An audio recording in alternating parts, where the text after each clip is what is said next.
the bit about generative AI here is just a very simple sort of there's 2 points.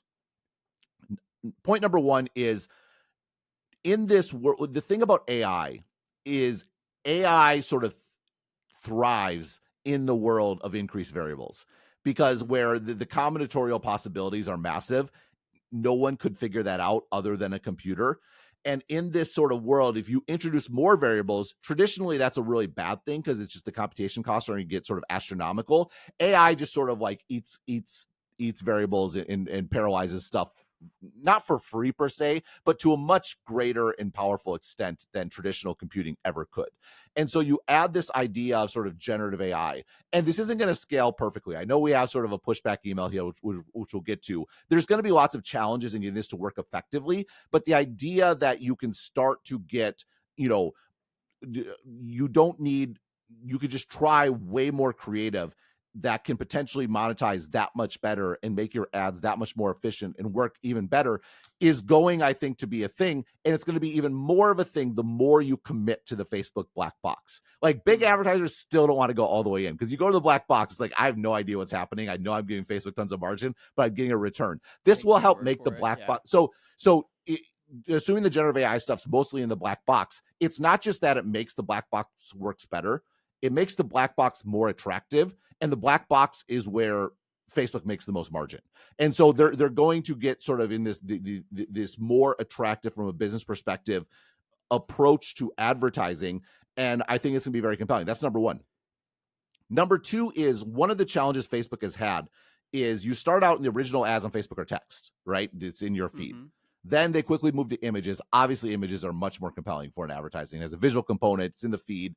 That transferred decently to stories. Like you would, like, stories were images, and you would click through and then you'd see sort of another image. But once you get to video, and there's video and stories obviously, but then reels in particular, you're starting to limit your addressable market for advertisers to who has the wherewithal and capability to make video. And so Facebook has tried to address this. They've invested a lot over time in their advertising tools to help you make ads, but there's still sort of a gating factor. If you're a belt maker, are you actually capable of making a compelling ad? Yeah, all the businesses that we were alluding to earlier, they don't have the resources. This Facebook long tail native, that's right, versions of copy and see what works best. And so there's a bit, all these new formats for Facebook actually, it reduces their addressable market of advertisers just because they're more complex. It's harder for them to make ads. And it's not like the feed where anyone could make a Facebook ad. Like my manager on a lark as a joke could make one, right? Well, there's that. And also, I mean, Instagram stories, you just take a photo, and whatever photo is grabbing people most becomes like the dominant ad campaign. And it's so you bring this generative possibility. And where I think it's really compelling is generative video. Now, again, Facebook just released a Sora type generative video model. Why didn't I mention that article? I actually just totally forgot. Like they're building these tools where that's the video part is what's really compelling. Is now any advertiser on Facebook can get video, and and now they go in the black box. What does the black box do?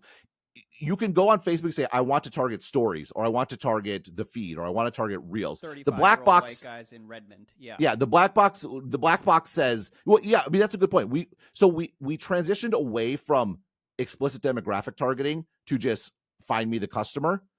That's happened with placement, where you can go to Facebook and say, I want this particular place for my ad to show up.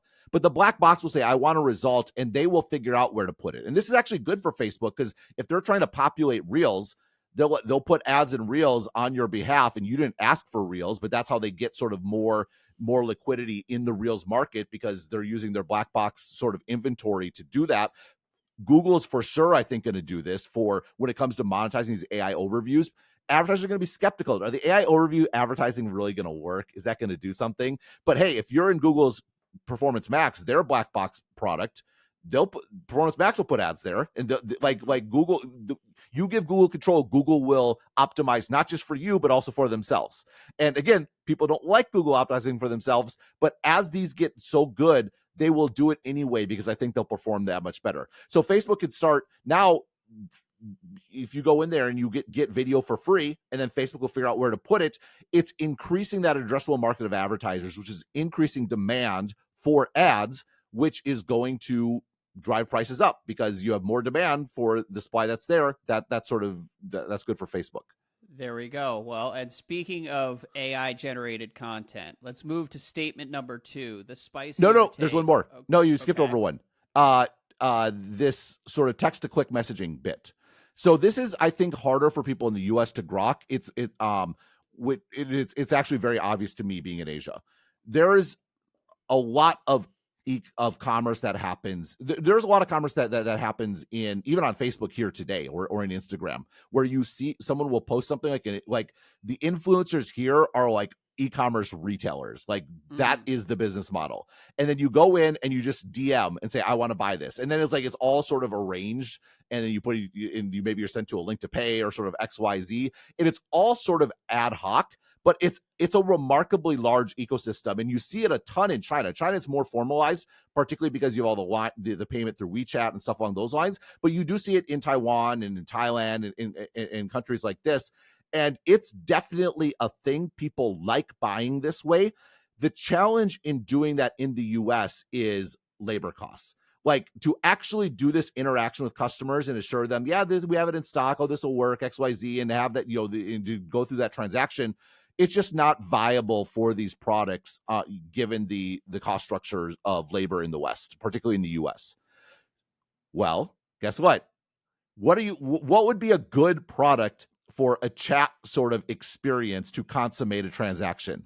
This is Benioff's abundance take. Here we go. Exactly. Expansion.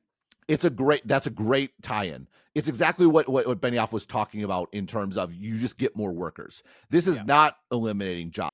This is creating an entirely new commerce channel that we have evidence works very, very well.